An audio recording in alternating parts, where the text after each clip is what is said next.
Hello, my dear dreamers.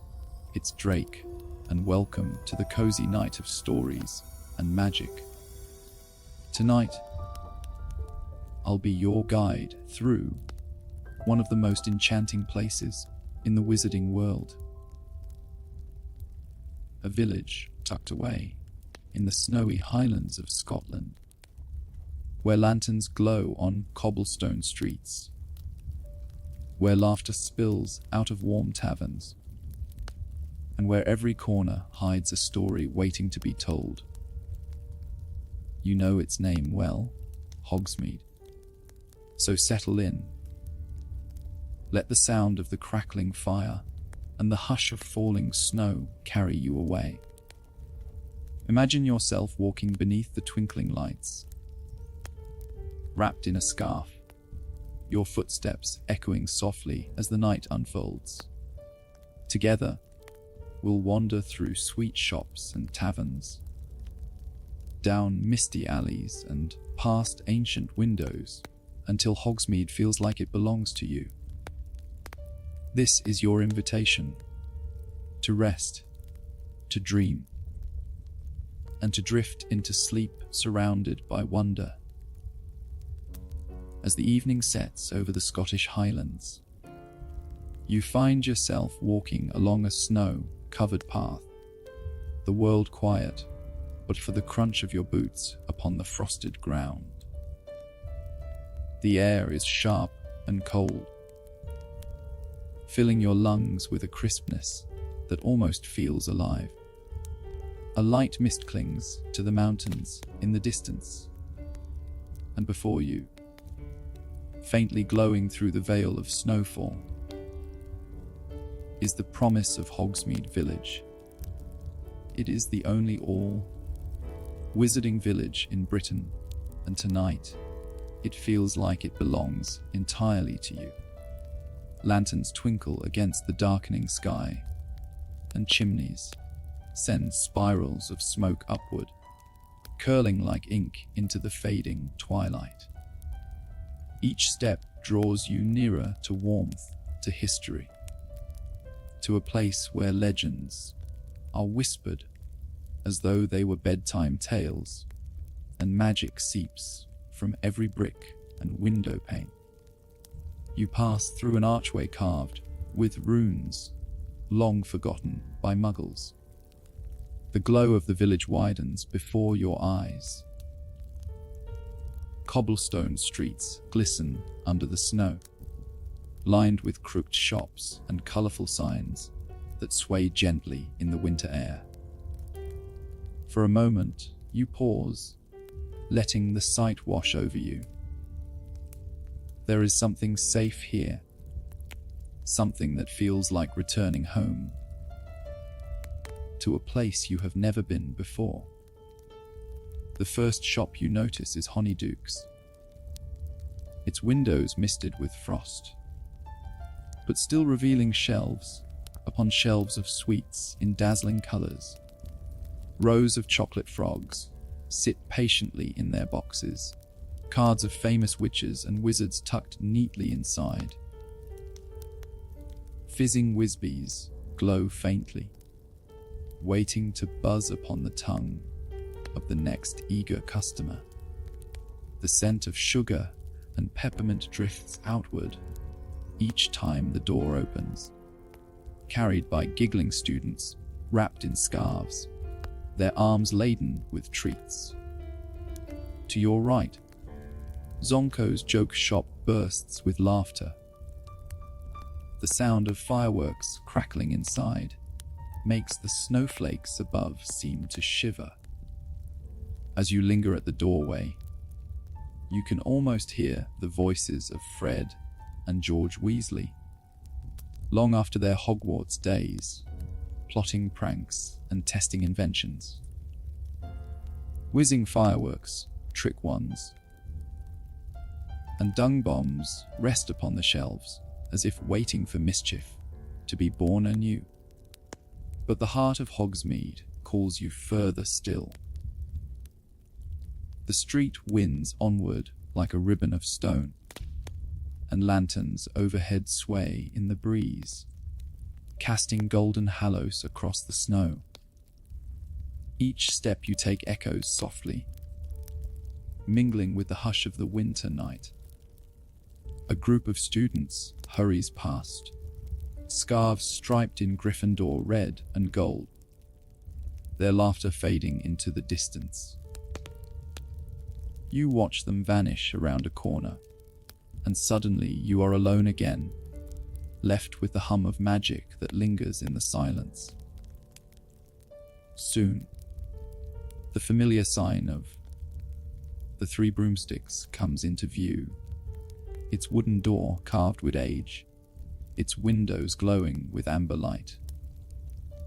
Through the frosted glass, silhouettes shift, figures leaning close over steaming mugs, the flicker of firelight painting their faces in warm hues. You can almost hear Madame Rosmerta's cheerful voice, greeting patrons as though they were family. You step inside. Instantly, the warmth envelops you like a blanket. The scent of butterbeer floats through the air. Sweet, frothy, and spiced with cinnamon. A fire roars in the hearth, casting sparks up the chimney.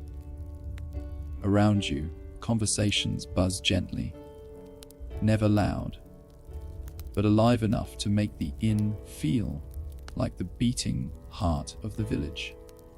You take a seat near the fire. The chair creaks softly under your weight, worn by countless travelers who sat here before you. Your hands curl around a mug, warm and comforting, as you sip the buttery sweetness that melts across your tongue. Each drop is a memory of holidays, of laughter, of belonging. As the warmth spreads through you, your eyes drift toward the window. Outside, the snow still falls, soft and unhurried, blanketing the village in peace.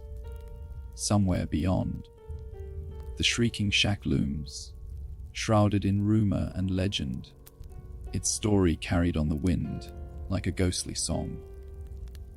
But tonight, it feels distant, a mystery for another evening.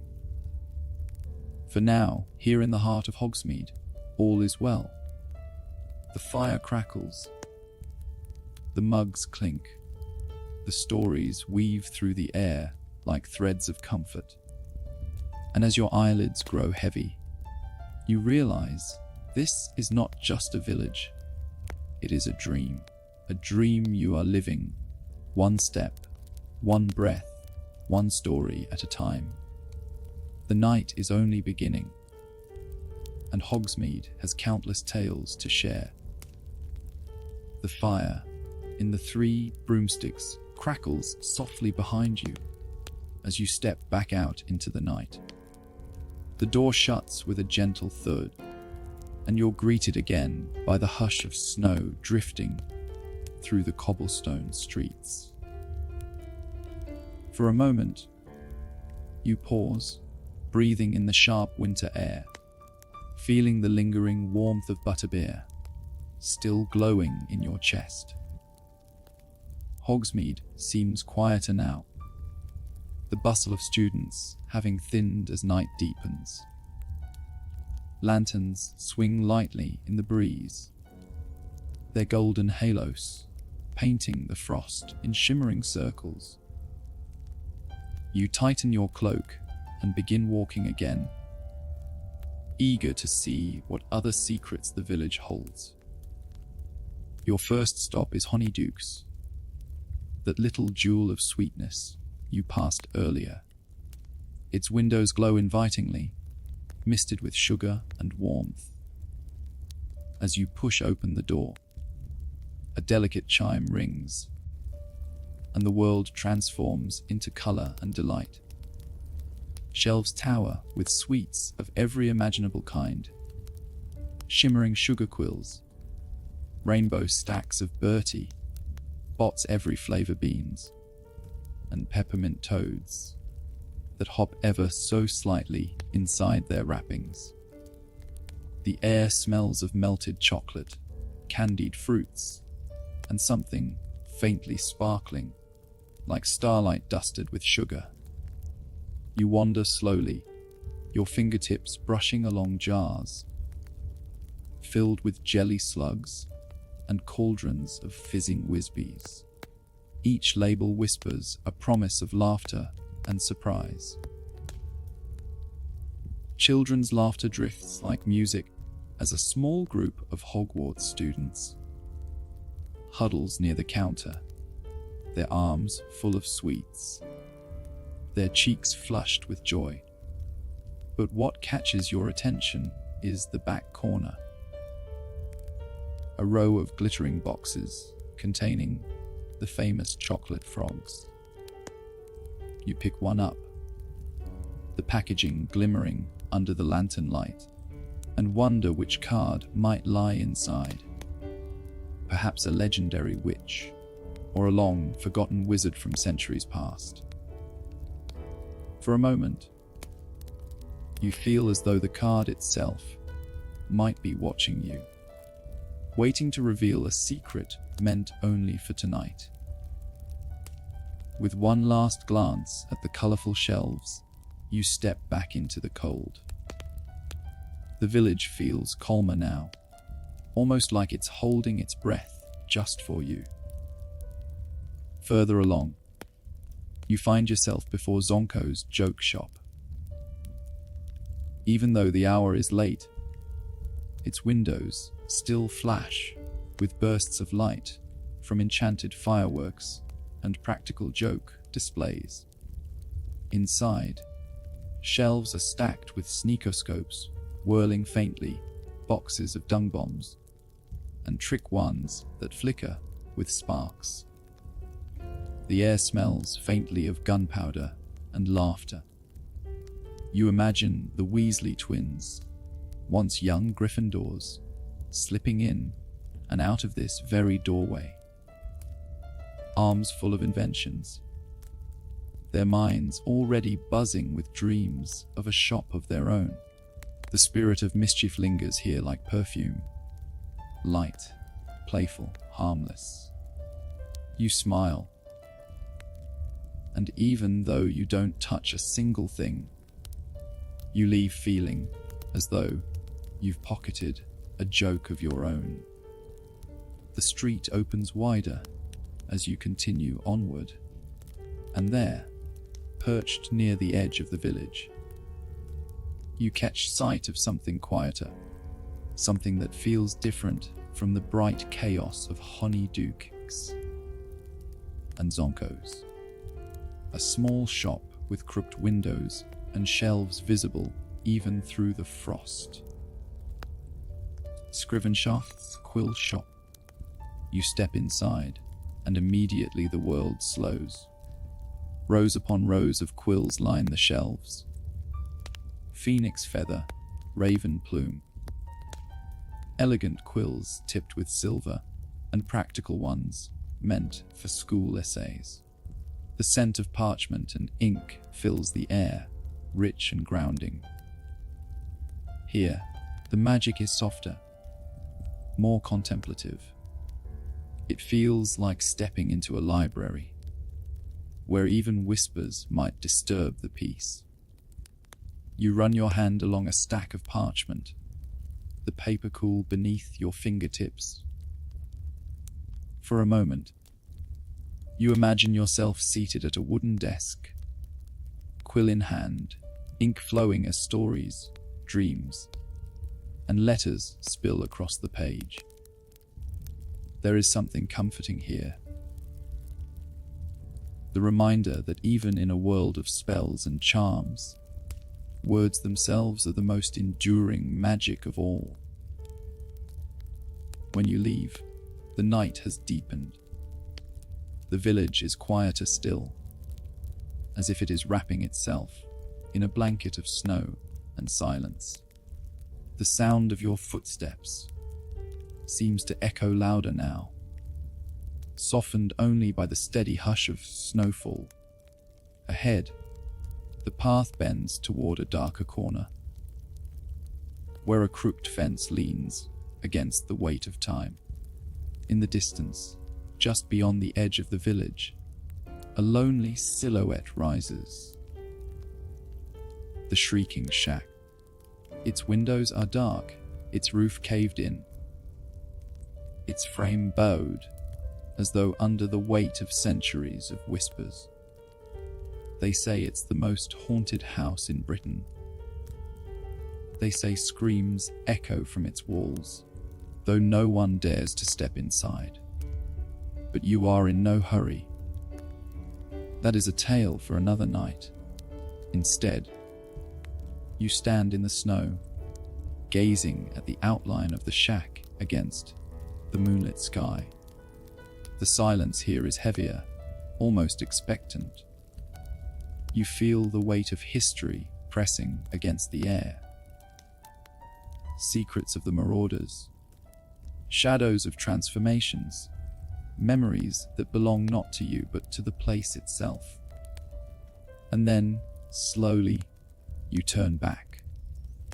The lanterns of Hogsmeade flicker like stars ahead, promising warmth, stories, and rest.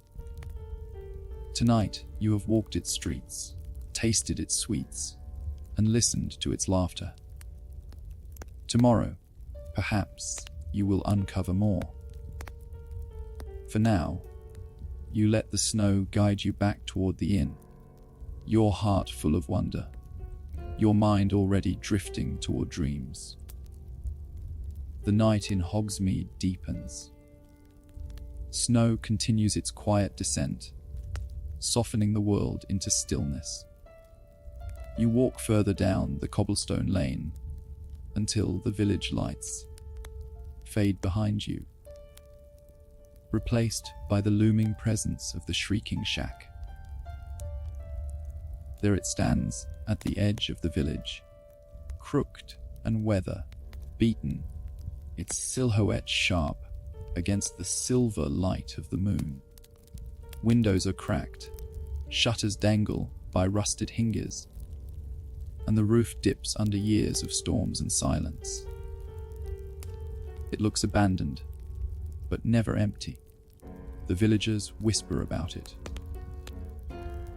They say it is the most haunted house in Britain. They say screams, sharp and unearthly, used to echo through its halls at night, sending chills racing down the spines of those who dared to wander too close. Even now, long after its most terrible nights, the shack holds its reputation, as though the very stones remember. You approach slowly, the snow crunching beneath your boots. The fence around it leans like an old man tired from standing guard. Through a gap in the wood, you slip closer until you can see the shack in its entirety. The wind whistles through broken beams, making the timbers groan in protest. It sounds like a sigh, or perhaps, just perhaps, a memory of the screams that once tore through the night. For a moment, you stand still, listening. The night is hushed, too hushed. The village behind you feels distant, safe, warm. Here, everything feels colder. The air itself is heavy, as though holding its breath. But this place isn't just haunted. It's a story wrapped in shadows. You remember the tales of a boy cursed to become something else when the full moon rose, hidden away here, so no one would know his secret. The walls of this house bore witness to his pain, his struggle, his isolation. The howls the villagers heard were not the cries of ghosts, but of transformation. The Shrieking Shack is a monument to secrets. Secrets of friendship and loyalty. Secrets of betrayal and sacrifice. The marauders, James Potter, Sirius Black, Remus Lupin, and Peter Pettigrew. Their footsteps once echoed through this very place. They left their laughter carved into the walls, their mischief woven into its silence. Yet darker nights, too, are bound here. The nights when friendship fractured, when choices led to consequences that shaped the wizarding world. As you gaze at the shack, you almost feel their presence. The faintest whisper of voices carried by the wind, a bark of laughter, a wolf's low growl, the rustle of a rat in the dark, shadows of a stag and a dog flicker at the edge of your imagination. They are not here. Not anymore. But their story lingers like smoke that refuses to fade. You step back, the snow muffling your retreat, and the shack looms behind you once more, silent and unyielding. The path winds back toward the safer glow of Hogsmeade. As you walk, the weight of the shack lifts slowly, replaced again by the warm hum of magic that lingers in the village air. Lanterns greet you, friendly and golden, like beacons calling you home. On your way back, you pass Dervish and Banger's, its windows cluttered with curious instruments. Sneakoscopes spinning, broomsticks gleaming, and silver contraptions whose purposes you cannot guess. The shop is closed now, but its displays shine faintly under the lamplight, promising wonders for another day. Further along, you notice the owl post, where shadows of resting owls shift behind the glass. Their golden eyes glimmer softly, reflecting the lanterns, as though the birds are half dreaming, half watching, waiting for the next letter to carry across the world. By the time you reach the heart of the village once more, the night feels gentler. The shrieking shack remains behind you, its presence a story for another age. For now, you step back into the warmth of familiar streets, where laughter, sweetness, and candlelight soften every corner. And as you walk toward your inn, you realize Hogsmeade is not only a place of joy and comfort. It is also a keeper of secrets, a reminder that even in the coziest of villages, history lingers. Shadows alongside light. The night closes around you, gentle as a blanket.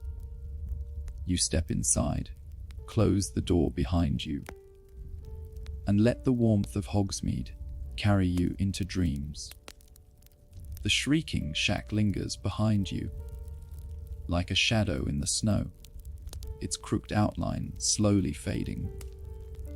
As you return to the welcoming glow of the village, the air feels different now, lighter, warmer, touched with the fragrance of roasted chestnuts and spiced cider drifting through the streets. As you step back into the heart of Hogsmeade, you notice something stirring. The square at the center of the village has come alive, with flickering lanterns strung between buildings, their golden light spilling onto the cobblestones like pools of melted starlight. It seems you've wandered into the middle of a winter festival. A small crowd has gathered, bundled in scarves and cloaks, their laughter mingling with the faint melody of a fiddle. The music drifts through the air like a gentle charm, playful and inviting, carrying you deeper into the scene. A group of young witches swirl across the snow, their boots leaving circles as they spin, while an elderly wizard conjures tiny bursts of colored light that bloom like flowers in the night sky. Before dissolving into glitter, you pause, letting yourself soak in the joy. The village feels alive in a new way. Not just shops and streets, but a community bound by warmth and tradition. Nearby, a stand is set up with steaming mugs of mulled pumpkin juice and sugared pastries dusted with frost. You take a cup, its heat seeping into your hands, and sip slowly. The taste is rich, spiced, and sweet, like comfort itself made into a drink. As the festival hums around you, you notice smaller details that tug at your attention. A cluster of enchanted snowmen standing in the corner, each with its own mischievous personality. One tipping its hat, another waving, another puffing out snowy cheeks to scatter flurries over laughing children. A tall wizard in emerald robes is selling enchanted trinkets from a wooden cart. Glowing glass orbs that hum softly when touched. Delicate snow globes where tiny castles shift and rearrange themselves. And scarves that wrap themselves snugly around your shoulders with a little wiggle. The night deepens, and the sky above turns a deep navy studded with stars. Against the darkness, the lights of Hogsmeade glow all the brighter, as if the village itself is wrapped in a spell of eternal warmth. Yet even in the midst of celebration, your wandering eyes find quieter corners. Down a narrow lane, tucked between Gladrag's wizardware and an old stone archway, lies a little bookshop you hadn't noticed before. Its door is slightly ajar, a golden glow spilling onto the snow. Curious, you step inside. The shop smells of parchment and ink, with shelves stacked high, nearly to the ceiling, with books bound in leather, cloth, and enchanted covers that shimmer faintly. The air hums with magic, not loud or showy, but subtle, as though the stories themselves are alive and aware of your presence. An elderly witch behind the counter glances up and smiles warmly before returning to her reading.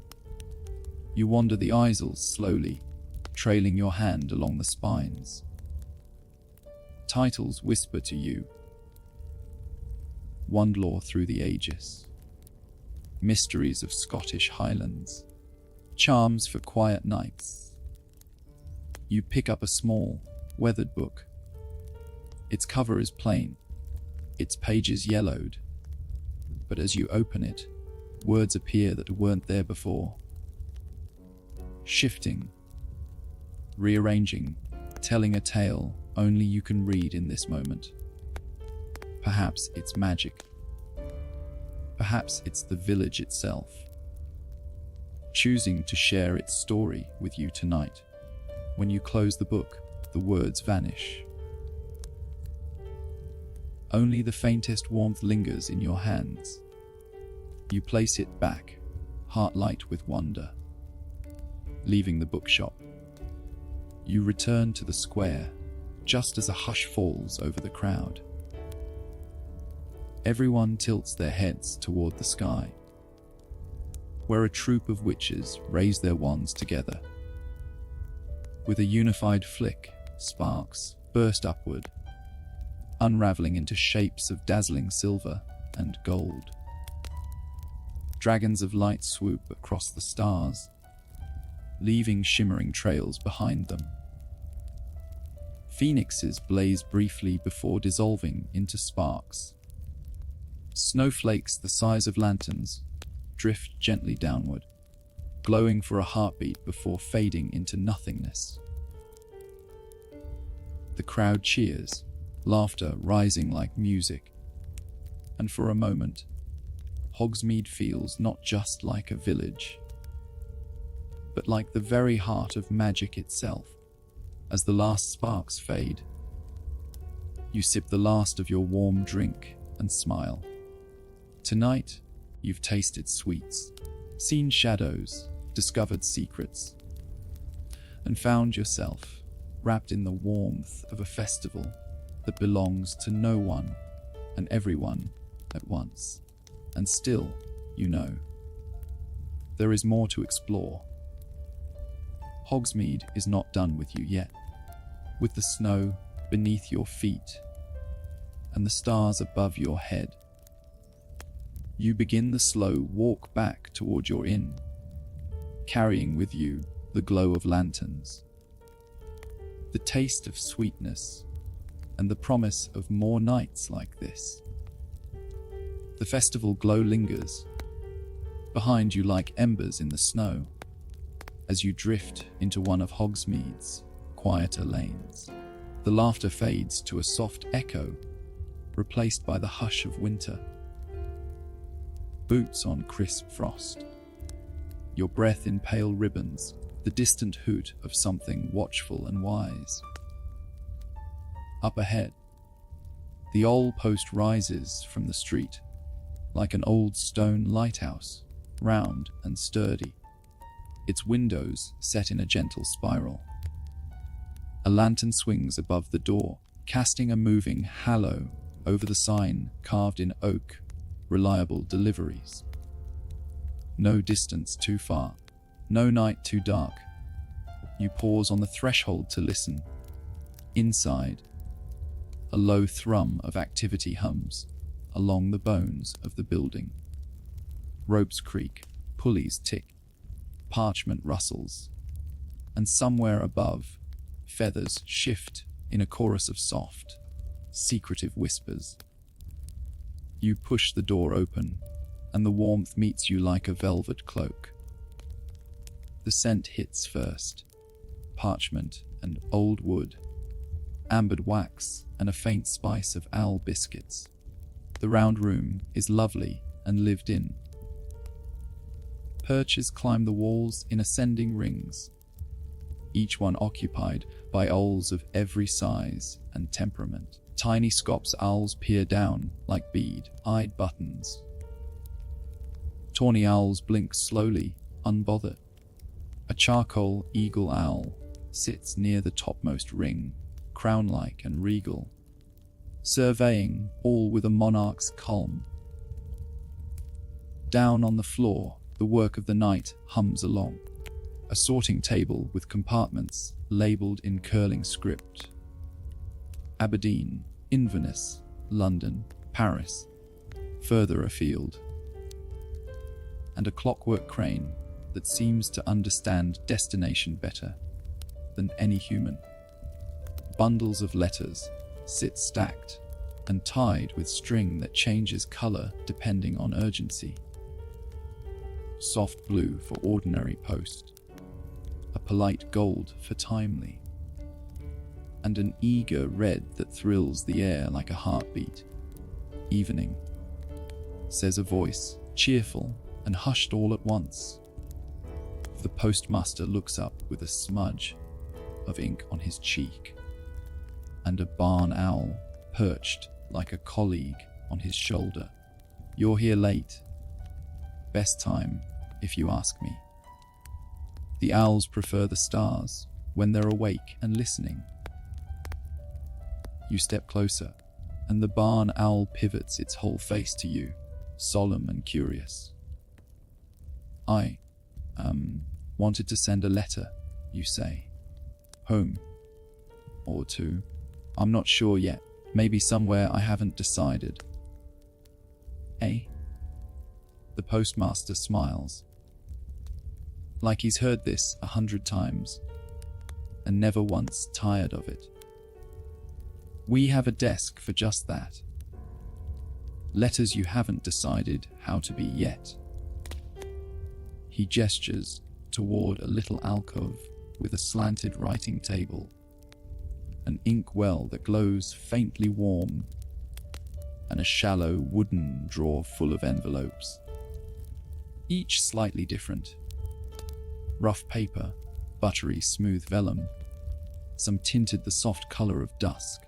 You sit. The chair creaks in a friendly way. A candle flickers to life without you asking, which is comforting, if slightly cheeky, and the quill in the cup hops politely into your hand the moment your fingers hover near it. The nib is cool, then warm, as though it recognizes the work to be done. For a long moment, you don't write anything at all. The room holds the silence gently, like a book holds a pressed flower. You listen to the subtle patter of wings, the click thrill of the sorting crane, the soft hum of the postmaster murmuring something to a long-legged owl with cinnamon stripes. When you finally set the quill to paper, the words come out easier than expected. Hello, I'm safe. The village is beautiful tonight. The kind of beautiful that makes you ache a little, because you want to keep it in your hands. But it's too big for hands, really. There's a festival in the square, and a bookshop that tells stories just for you, and sweets that taste like new beginnings. My wand feels like itself again. So do I? A bit. I don't know if I want to tell you everything, or nothing, or something in the middle that feels like truth. The truth is, I'm a little lonely, but not alone. The truth is, I am okay. The truth is, sometimes being okay is its own kind of magic. You pause. The wax seal sits in a little dish nearby, dark crimson. You touch the stamp absent-mindedly. It's warm, embossed with an owl mid-flight. A star above it like a guiding charm. A soft tap draws your gaze up. A small burrowing owl hops onto the desk, head tilted, as though it's here for an interview. A tag on its leather anklet reads Pip. He flutters his wings, just once, politely, and settles, patient as dawn. The postmaster materializes, as if summoned by your unfinished thought. Pip's a good sort, he says. Never loses a letter, even when the wind makes a point of it. He's fond of short hauls and sentimental journeys.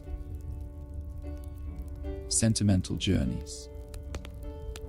He shrugs conspiratorially. Home, bound mail. The kind with corners softened by being held too long. You smile, seal the envelope, and press it gently into Pip's waiting claws.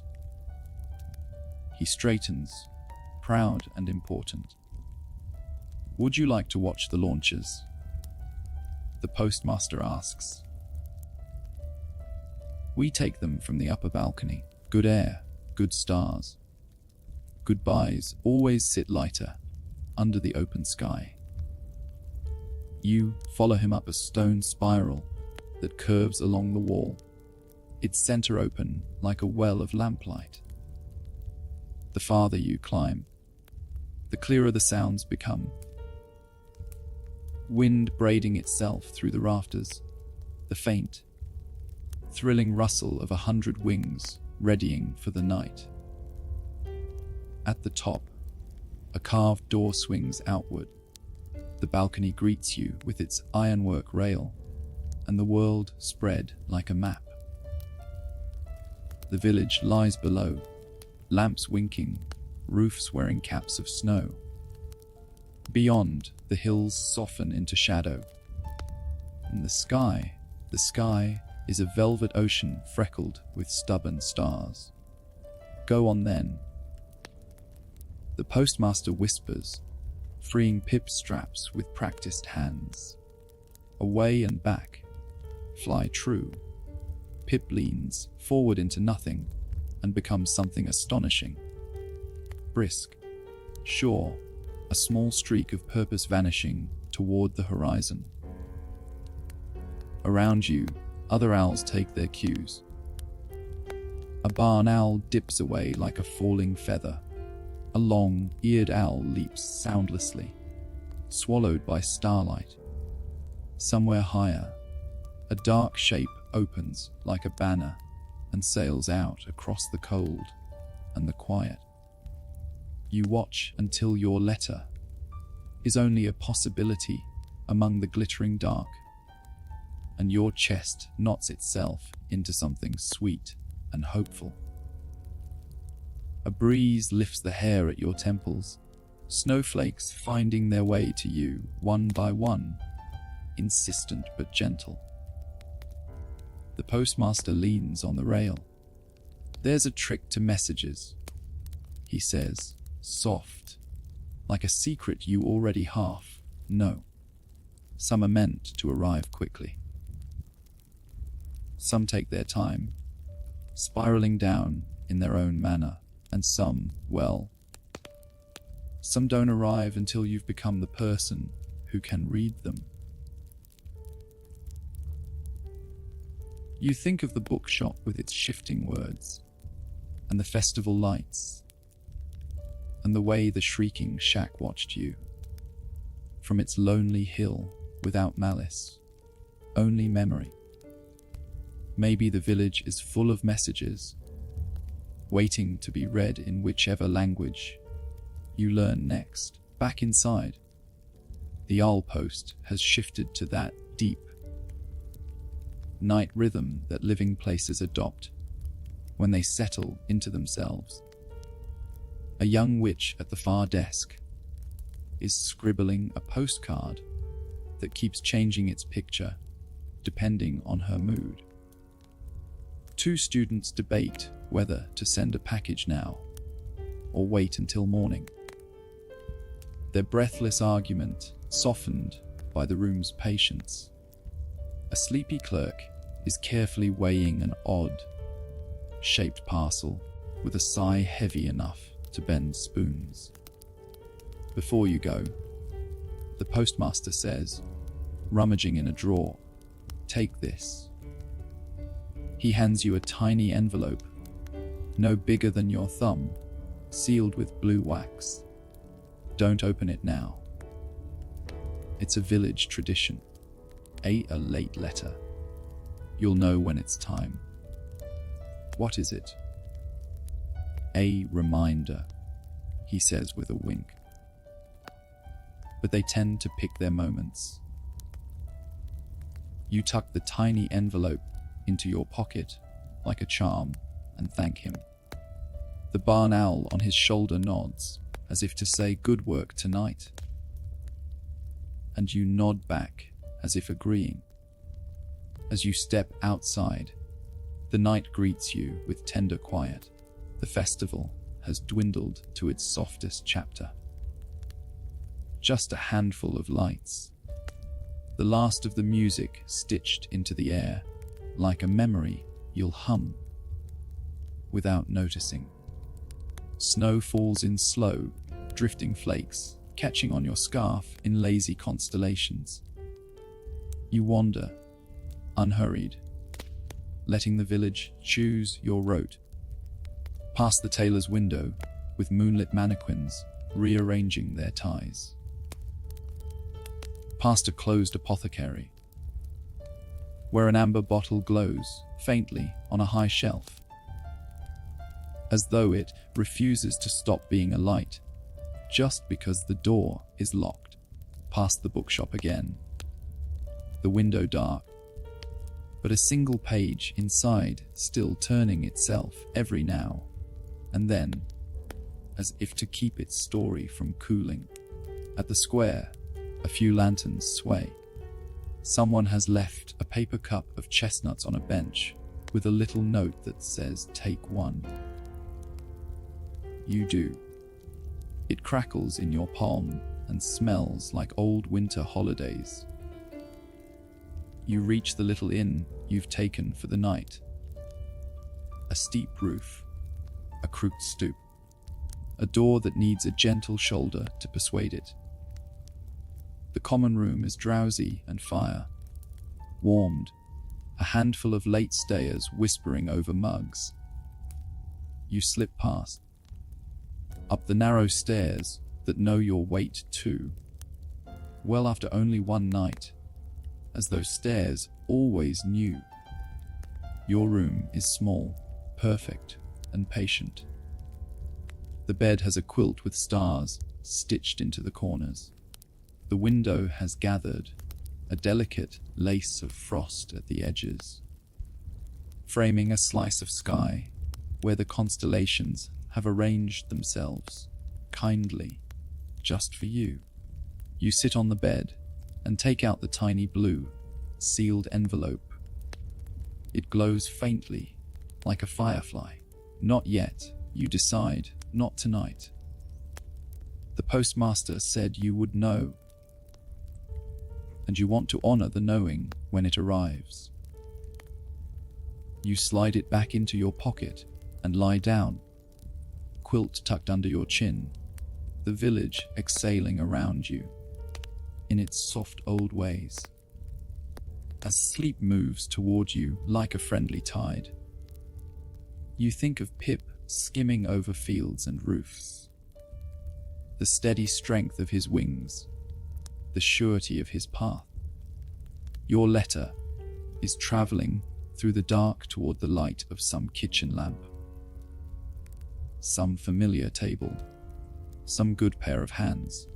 Outside, snow keeps its promises. Somewhere, an owl returns with a satisfying clatter and a dignified shake. Somewhere, a lamplighter leans his ladder against one last post, lifts one last flame, and the village sighs, content. Your eyes slip shut. Hogsmeade goes on keeping watch, and the night holds you the way a story holds its favorite line, carefully, lovingly, ready to whisper it back to you in the morning if you ask. And just before you drift away, you feel it, the tiniest warmth in your pocket, as if a blue seal has decided you're getting closer to the moment you'll need it. The fire in your room burns low, shadows dancing along the beams, as sleep finally lets go of you. When dawn finds the village, it does so quietly, with pale light bending over snow-draped rooftops, with chimneys drawing soft curls of smoke into the morning air. By the time you step back outside, Hogsmeade is already humming in its early rhythm. The sound of boots on stone, the laughter of students carrying parcels, the creak of carts heavy with deliveries. But today, you choose a different route. Rather than following the main street, you let instinct guide your steps down a narrow side alley, one so thin you might have missed it entirely if the morning sun hadn't caught on the icicles hanging above its arch. It feels less traveled. Cobblestones uneven, walls leaning closer, doors that look older than the rest of the village. Halfway down, a peculiar sound stops you. Not music, not voices, but the soft whir of gears and the faint tick of something winding itself. Curious, you follow it to a wide oak door framed by a brass plaque. The words gleam faintly through frost. Dervish and benches, magical instruments, and ingenious devices. You push the door open, and at once, the smell of oil, parchment, and polished brass folds around you. Inside, The shop is a tinker's paradise.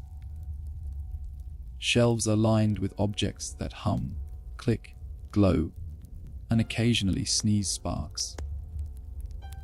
A row of sneakerscopes trembles nervously in their glass cases, their spinning tops rattling, as though warning of some secret mischief nearby. Faux glasses hang on the wall, cloudy at first glance, but shifting into sharp shadows when you step too close, hinting at enemies not yet revealed. A large cabinet hums with an enchanted vibration, its label handwritten, self-stirring cauldrons, limited guarantee. The cauldrons bubble away without flame, each one lazily circling its spoon, as though reluctant to rush the job. On another shelf, a stack of enchanted measuring tapes whips about like restless snakes, snapping their ends in impatience until they are called to work. Beside them rests a pile of brass compasses, but their needles don't point north. Instead, each seems to tug insistently towards some personal desire, home, love, or adventure. The shopkeeper emerges from behind a counter cluttered with disassembled devices. A wizard with suit on his robes and magnifying spectacles perched at the end of his nose. He regards you with a grin. "First time in?" he asks, voice warm and brisk. "You've found the right place for curiosities. If it whirs, clicks, or occasionally explodes, you'll find it here." You laugh softly, and he gestures to a corner, where a particularly odd contraption squats on the floor. "That one's an automatic owl feeder," he says proudly. Timed release of treats. Saves you the trouble of midnight interruptions. Unless, of course, it jams, in which case the owl usually eats the feeder instead. From the rafters above, a peculiar flutter answers him. Not an owl, but what looks like a folded paper bird darting about. It zips past your ear with a sharp whistle, then folds itself neatly back into a flat square before gliding onto the counter. "Message flyers," the shopkeeper explains. "Quicker than owls for short distances. Not quite as charming, but never get distracted by field mice." You wander deeper into the shop, each step uncovering some new marvel. A pair of inking quills scribble furiously across parchment without waiting for commands. A lantern flickers with soft blue fire, refusing to go out even when you cup your hand around the flame. A curious object resembling a pocket watch hums in your palm before springing open to reveal a tiny, swirling storm captured within glass. Rain, lightning, and all. "What is this?" you whisper. The shopkeeper's eyes twinkle. "Or weather pocket. Carries a day's storm with you wherever you go. Handy if you want to water the garden or make a dramatic exit." You tuck it back gently, the storm inside rumbling, as though it knows it has been set aside. At the far end of the room, a staircase leads to a loft cluttered with bulkier inventions. Broomstick repair kits, spare ones with half-finished cores, and a towering grandfather clock that ticks backward for reasons you can't quite understand. But it's not just the objects themselves that hold you here. It's the feeling. Dervish and Banges hums with a different kind of magic. Not grand or ceremonial, but practical, inventive, mischievous. The kind of magic that grows in small solutions, in clever hands, in curiosity that refuses to sit still. As you linger by the counter, the shopkeeper wraps something small in brown paper and presses it into your hands. On the house, he says with a wink. A little travel tool. You'll find a use for it. You glance down to see a brass trinket no larger than a coin, engraved with a swirling rune. It pulses faintly with warmth, as though waiting. What does it do? You ask. That, he says, depends on when you ask it. Magic's funny that way. Before you can reply, a sudden burst of noise erupts outside. Laughter, shouts, and the sharp pop of fireworks.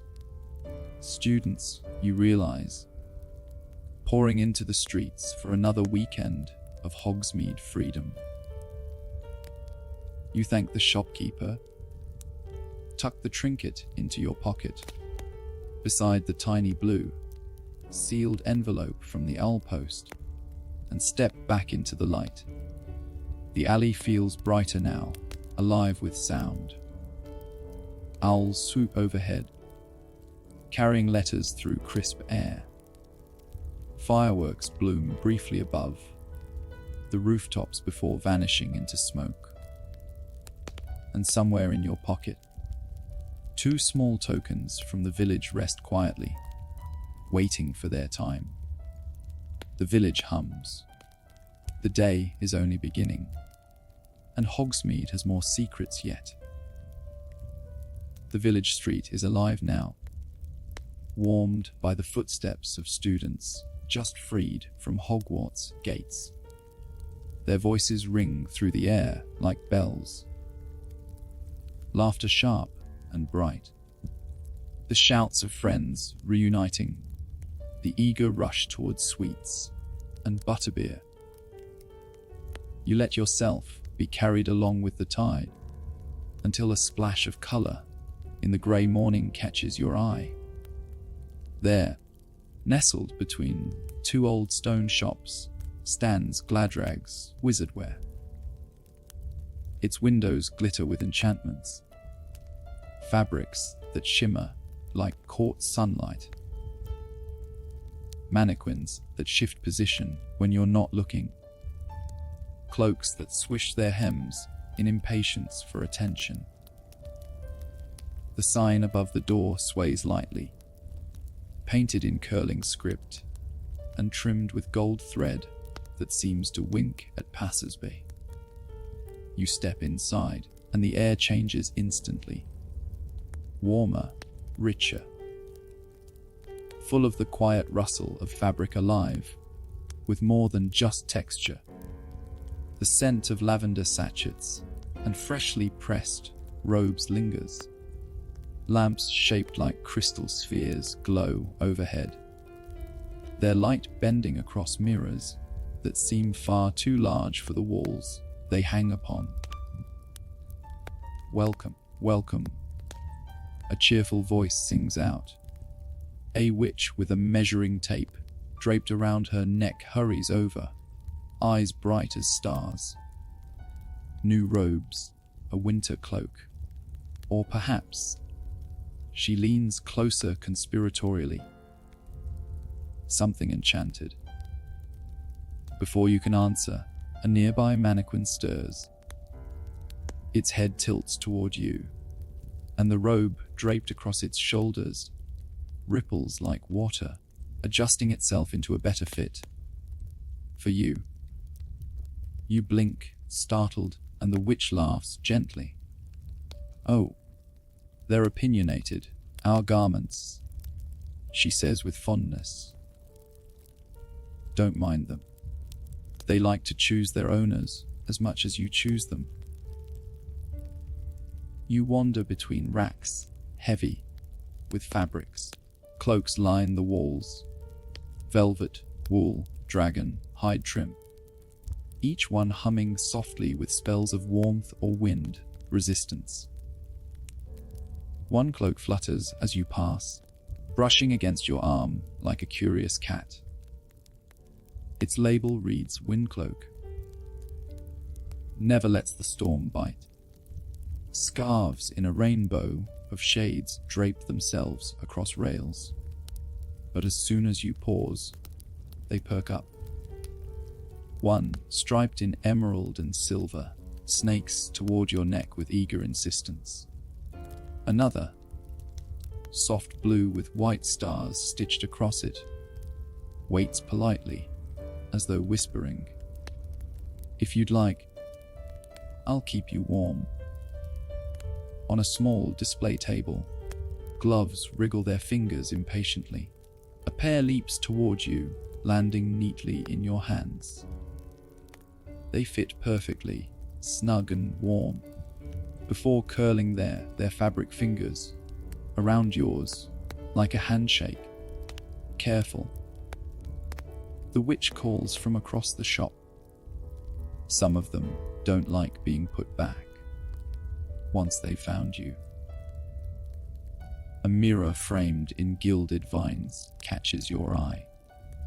You step closer, and instead of showing your reflection as it is, it shows what you might look like in different robes. A midnight cloak dusted with silver starlight. A tailored suit cut sharper than you've ever dared. A simple set of soft wool robes that make you look safe. The mirror pauses on that last one, as though making a gentle suggestion. In another corner, hats shuffle along their rack. One large witch's hat coughs and adjusts its brim indignantly, when a smaller one tries to wedge beneath it. A burgundy bowler hops down, tipping itself toward you like an introduction. But the strangest display waits at the very back of the shop. A platform lined with shoes, each pair marching in place, tapping impatiently, or standing perfectly still in military rows. A placard explains self-walking boots for long journeys or the too tired traveler.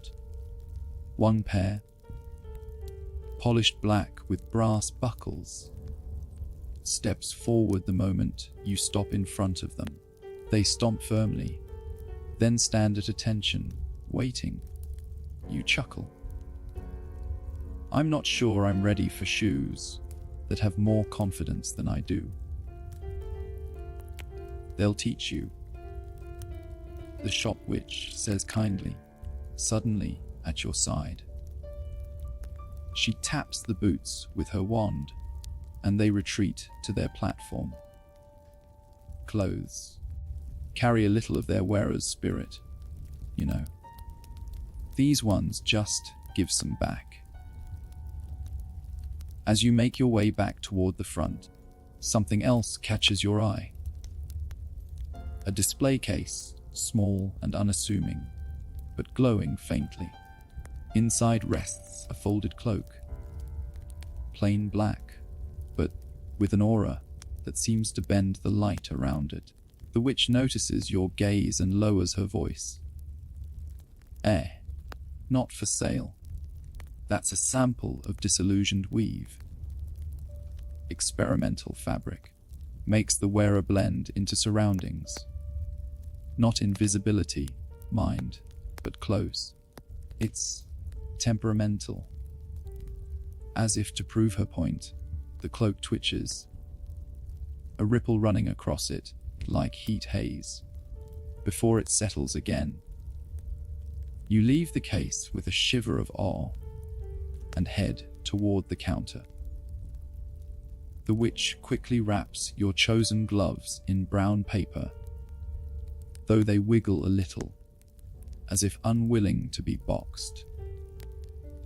She tucks a sprig of lavender into the parcel before handing it over. "Wear them well," she says warmly. "And remember, the right garment finds you when you need it most." Stepping back onto the cobbled street, you're momentarily dazzled by the brightness of snow and sky. Students hurry past in scarves that trail like banners, laughter ringing as they jostle into Honeydukes. A group of third years argue over Zonko's latest tricks, one clutching a box that hisses faintly as though alive. You slip your gloves on. They squeeze gently, settling against your hands, as if sighing into place. The brass trinket from Dervish and Banges is still warm in your pocket. The tiny blue, sealed envelope from the owl post rests beside it. 3 tokens now. 3 threads of the village binding themselves to you. You pause, letting the winter air fill your lungs, and realize that Hogsmeade is weaving itself into you piece by piece. Not just shops and sights, but quiet promises, tiny enchantments, and the feeling of belonging to something both old and alive. And the day is far from done. By now, the afternoon sun is already softening, draping the village in long shadows that creep across cobblestones. The heart of Hogsmeade buzzes with laughter, children spilling sweets into mittened hands, older students crowding into the Three Broomsticks, mugs clinking together as Madame Rosmerta laughs above the din. But at the very edge of the village, where the light thins and the snow piles against crooked walls, another tavern waits. Its sign is worn, the image of a wild-eyed hog barely visible beneath years of soot and weather. A wooden door leans heavy on its hinges, and when you pull it open, the creak sounds almost like a warning. You found the hog's head. Inside, the air is dim, hazy with the smoke of pipes and the lingering scent of spilt ale. It's quieter than the Three Broomsticks, though not silent. Whispers curl around the room like restless spirits. A handful of cloaked figures sit hunched at small tables, their mugs dark, their conversations darker still. The floor creaks as you step inside, and a few heads turn. Faces shadowed, eyes sharp. A goat bleats faintly somewhere in the back room, breaking the silence. Behind the counter, a tall, bearded man glances up at you. His eyes, piercing and tired, weigh you in an instant before flicking away. Aberforth Dumbledore. He doesn't smile, doesn't greet you, just wipes a mug with a rag that looks like it's seen better centuries and sets it down with a dull thud. You make your way to the counter, perching on a stool that wobbles beneath your weight. What'll it be? His voice is rough, gravel softened only by time. You order something simple, and he pours it without a word, sliding the mug across the wood. The liquid is darker than butterbeer, thicker, carrying the weight of secrets rather than comfort. You take a sip, and warmth spreads through your chest. Not the cheerful glow of the Three Broomsticks, but something quieter, heavier. At a table near the window, 2 cloaked figures lean close, their voices sharp and fast. You catch fragments, shipment wards. Ministry won't know. Their words dissolve when they notice your gaze, replaced by a too loud laugh and the scrape of chairs. Another table holds a witch with wild hair and too many rings on her fingers. She shuffles a deck of enchanted cards, each one flashing with an image before disappearing back into the pile. Her eyes flick towards you, as if to say, "Careful." This place hears everything. You sip your drink slowly, letting the tavern speak to you in its own rhythm. The Hogshead isn't warm, not in the usual sense, but it has its own strange comfort. The comfort of anonymity, of secrets kept, of shadows that welcome those who don't quite belong anywhere else. The door creaks again, and a gust of cold sweeps in with a group of older students. They huddle into a corner, speaking in hushed voices about things too bold to say in the bright streets. Hidden passages, forbidden spells, the whisper of rebellion. You don't lean too close, but the words still find you, drifting like smoke. Day meeting place. Room of requirement. The tavern grows busier as the evening folds in, yet it never grows loud.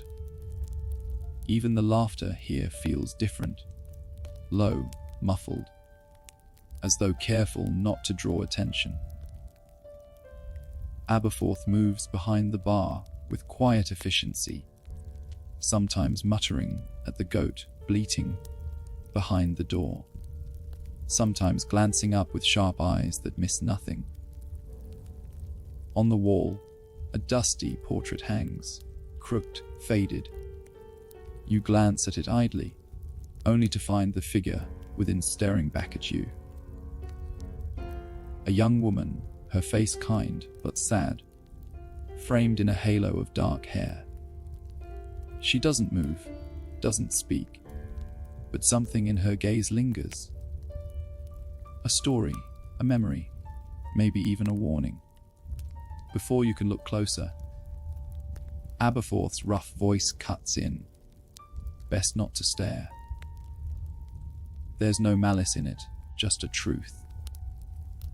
You nod, turning back to your drink.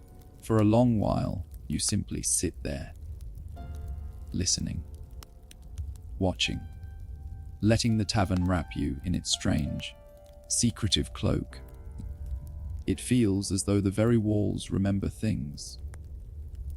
Whispered plots, dangerous bargains, fleeting moments of courage in darker times.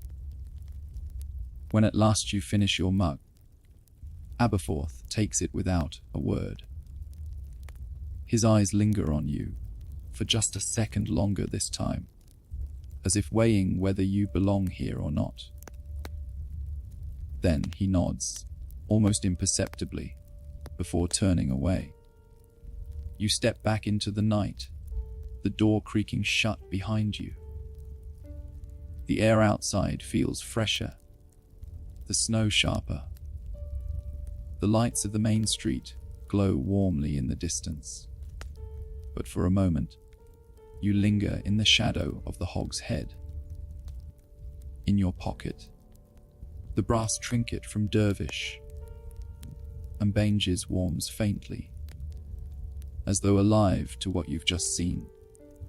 The gloves from Gladrag squeeze your hands once, almost reassuringly. Hogsmeade is not just butterbeer and sweets. It is secrets too, layered beneath snow and shadow, waiting for those who dare to look. And tonight, you've glimpsed one of them. The night outside the Hogshead feels deeper somehow, as though the tavern's shadows have followed you into the street. But the village is still alive. Laughter and light spilling from shop windows. The occasional whistle of an owl cutting through the crisp winter air. You take one last glance at the crooked tavern door before letting your feet guide you away from the bustle. The main road hums with warmth and chatter, but beyond it, narrow lanes wind toward the edge of the village, where snow lies thick and undisturbed. You follow one such path, boots crunching softly, until the houses thin and the countryside opens before you. Here, the air feels sharper, clearer. The lights of Hogsmeade fade into a golden blur behind you, replaced by the silver hush of moonlight. Rolling hills stretch out ahead, blanketed in snow so fine it sparkles like glass. The sound of the village is gone, replaced by silence broken only by the wind whispering against your ears.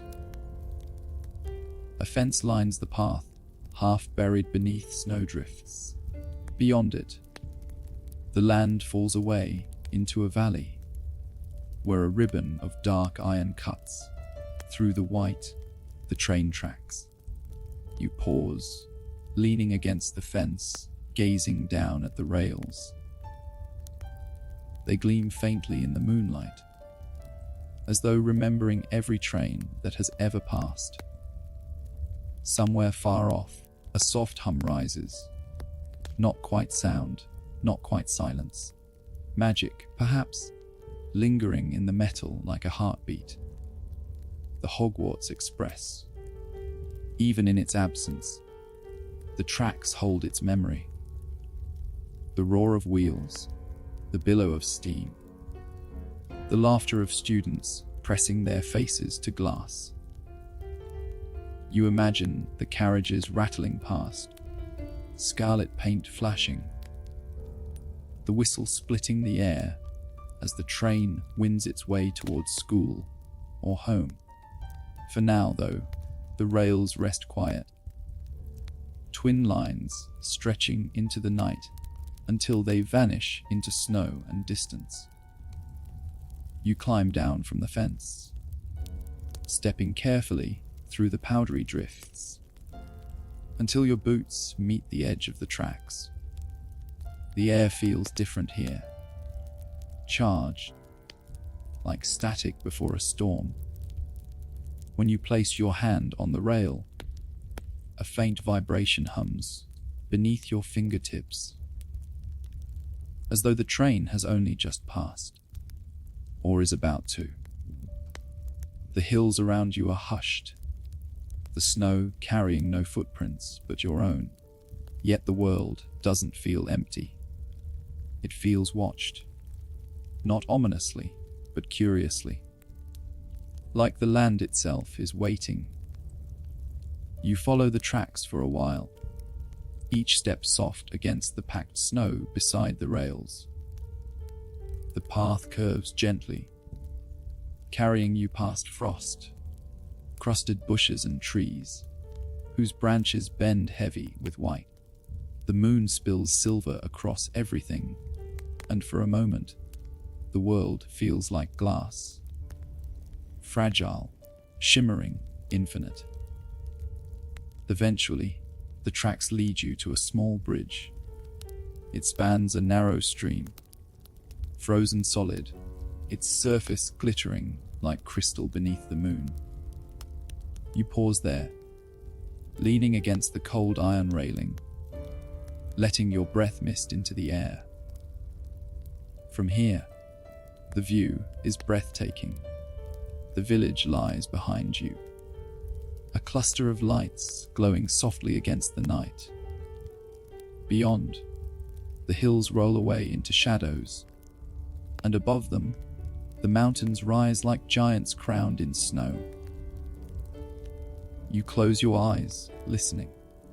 The silence is deep, but within it, the faintest sound rises. A whistle, distant, almost imagined. You open your eyes quickly, but the tracks remain empty, stretching endlessly. Perhaps it was memory, Perhaps it was the future. In Hogsmeade, the line between the two feels thin.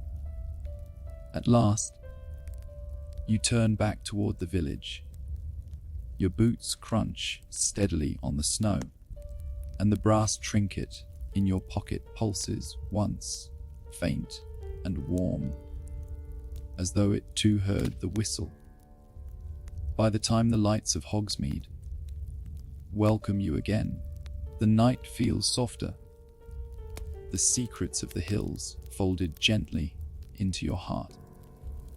The snow crunches behind you as the hillside path narrows back into cobblestone. The golden lamps of Hogsmeade return one by one, flickering through frosty glass. The village feels different now, after the silence of the train tracks. Brighter, cozier, almost buzzing with anticipation. And then, like a beacon of joy, you see it. A shop front bursting with light, its windows frosted in swirls of sugar dust, glowing from within like a lantern.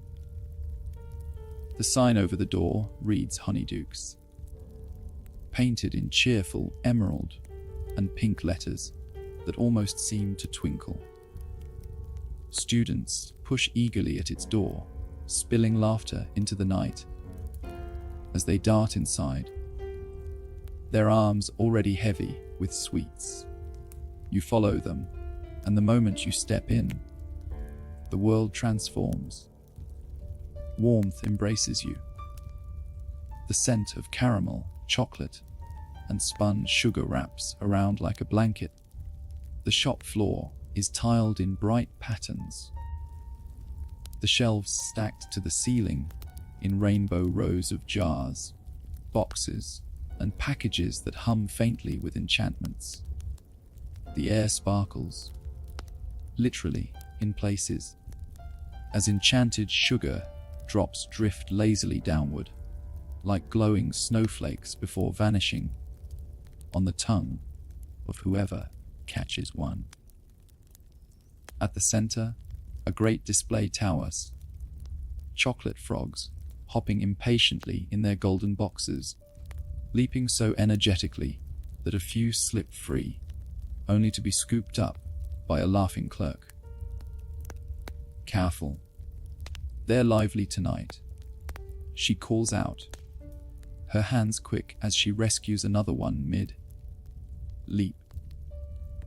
You laugh softly, stepping aside just in time as a frog scuttles across the floor, only to vanish with a pop back into its box. The aisles are a carnival of delights. To your left, shelves of every flavor beans shimmer in glass jars, their colors whirling whenever someone scoops them into a bag. Students dare each other in giggles. Try this one. No, don't. It's probably earwax. Beyond them, rows of sugar quills glisten, delicate candies that double as writing tools, their feathered tips glowing faintly under the lantern light. One floats lazily off its display, drifting into your hand, as though inviting you to write a dream in sugar. To your right, a tower of acid pops fizzes and crackles, their wrappers glowing faintly as though alive. A boy dares his friend to try one, and the crackle echoes like tiny fireworks when he does, sparks flying harmlessly into the air as both burst into laughter. Further along, a case of specialty chocolates gleams dark and glossy. Each piece is molded into shapes owls, broomsticks, tiny cauldrons that bubble faintly when touched. One chocolate, shaped like a dragon, exhales a curl of smoke that smells faintly of cinnamon. You pause in front of a barrel labeled peppermint toads. Inside, the candies croak faintly in chorus. A smaller barrel beside it holds fudge flies, their wings glittering sugar, crystal blue. Children crowd around, squealing at the sweets as though at a zoo exhibit. In a quieter corner, a glass case holds rarer treasures. The clerk slides it open reverently to show a group of students. Exploding bonbons, glowing faintly as if charged with lightning, and choco, lava drops, swirling molten inside their sugar shells. The clerk warns them in a whisper, best eaten outdoors. As you wander deeper, you notice the ceiling is enchanted. Clouds of cotton candy drift lazily above, sometimes releasing a sugary drizzle that melts before reaching the floor. One student stretches on tiptoe to catch a drop, grinning as it dissolves like sunlight on the tongue. Near the back, a staircase winds downward. A sign points Honeydukes' basement. Staff only. You've heard whispers about it. A hidden connection to Hogwarts itself. But tonight, the stairs are roped off and mystery lingers just beyond. You select a few treats, a sugar quill, a small box of chocolate frogs, and a wrapped bar of dark honeycomb toffee that crackles faintly with enchantment. As you bring them to the counter, the clerk beams. First time in Honeydukes. She asks knowingly. You nod, and she slips a small bag of peppermint toads into your parcel with a wink. On the house, everyone deserves their first croak. The bell above the door jingles as you step back outside. The warmth of the shop still clinging to your skin, your hands carrying the weight of sugared dreams. The snow greets you again, crisp and fresh, but now the night feels sweeter, as though Honeydukes has left its flavor in the very air. You slip a sugar quill between your lips, letting its sweetness melt slowly as you wander down the street. The brass trinket in your pocket hums faintly, and for just a moment, you wonder, does it, too, taste the sugar? Hogsmeade, you realize, isn't just a village. It's a memory waiting to root itself in your heart. One chocolate frog, one peppermint croak, one sugared dream at a time. The streets of Hogsmeade are quieter now. Most students have returned to their dormitories at Hogwarts, their laughter echoing faintly as it drifts away on the wind. The shops have begun to shutter, their windows dimming one by one, until only a handful of lanterns flicker along the cobblestone. Your boots crunch softly as you wander past the last row of houses, following a narrow lane that winds toward the open fields beyond. The night sky stretches wide and infinite, scattered with stars that glitter like shards of ice.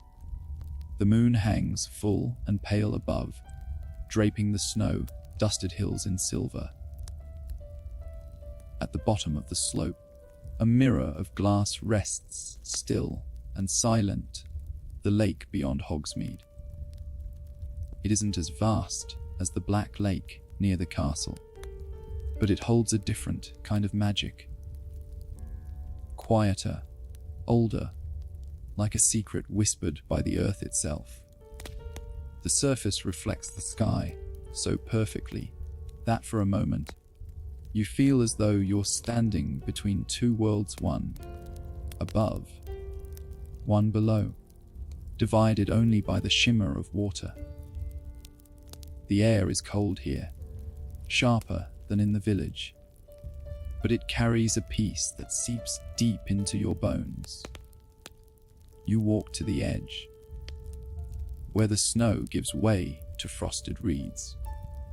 They rustle softly, brittle in the breeze, like paper against stone. You sit on a half-buried rock, setting down your Honeydukes parcel at your side. The lake stretches before you, black and endless, though the moonlight reveals ripples. Soft, steady, as if the water itself is breathing. For a long moment, there is only silence, and then, faintly, the low hoot of an owl drifts across the air. You glance up and catch a shadow crossing the moon, wings wide, gliding gracefully before vanishing into the forest beyond.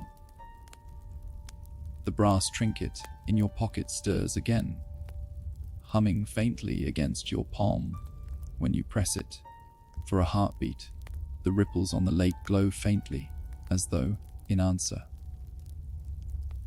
Then the light fades, and the water falls still once more. The village lies far enough away now that its lights are no more than golden freckles on the horizon. Here, the world feels untouched. You imagine students slipping away from their curfews to sit at this very spot, whispering secrets, making promises, maybe even daring each other to dip a hand into the icy black water. Somewhere deep below, you think, ancient things might rest. Old magic, perhaps, or simply silence. You draw your cloak tighter, the cold biting sharper now. The stars scatter above you like jewels, and for a while, you simply breathe, letting the rhythm of the lake and the sky fill you with a quiet kind of wonder. As the wind brushes past, you whisper softly to yourself, though there's no one around to hear. It feels alive, and in that moment you believe it. When at last you rise, brushing snow from your cloak, the moon has climbed higher, its reflection brighter on the still water. You take one last look at the silver lake, committing it to memory. A secret part of Hogsmeade that only those who wander too far might ever find.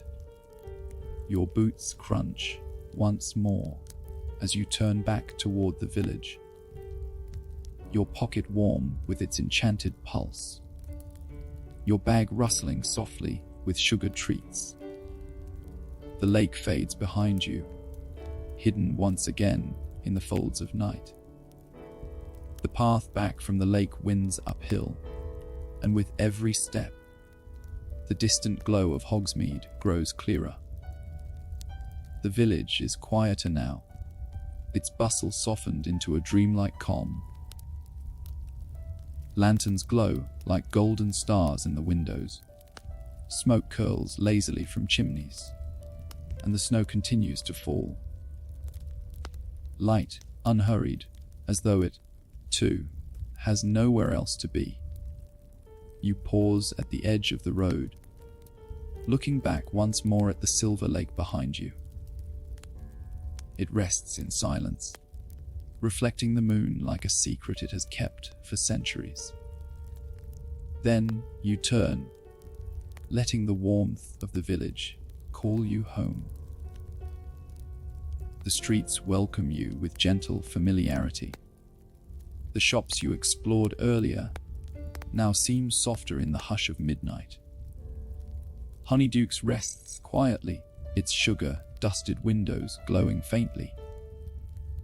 Zonko's stands dark, but you can almost hear the ghost of laughter that filled it only hours ago. The Three Broomsticks hums with muffled cheer, the last of its patrons lingering by the fire. Even the crooked sign of the Hog's Head swings slowly in the breeze. A reminder that not every secret of Hogsmeade is meant to be known. Your boots lead you past each memory, and with every step, the village feels less like a place on a map and more like a story tucked into your heart. You slip your hand into your pocket, feeling the brass trinket warm against your palm. It has been with you the whole way, pulsing faintly in rhythm with the night. You press it gently, and for the briefest moment, the lanterns along the street glow brighter, as though the village itself acknowledges your presence. Then, the warmth fades, leaving only a quiet comfort behind. Snowflakes drift lazily past your cheeks. You tilt your head back to watch them vanish into the endless dark of the sky, and you think of all the lives that have crossed these streets. Students, villagers, travelers, each leaving their own footprints that melted away with time, but never truly disappeared. At the far end of the street, you find yourself before the wooden sign that marks the entrance to Hogsmeade. Its letters are carved deep, proud and weathered, standing guard at the edge of the village. Beyond it, the road stretches back toward Hogwarts. Invisible now in the snowy night, but never far from thought. You stop there, gazing back at the village one final time.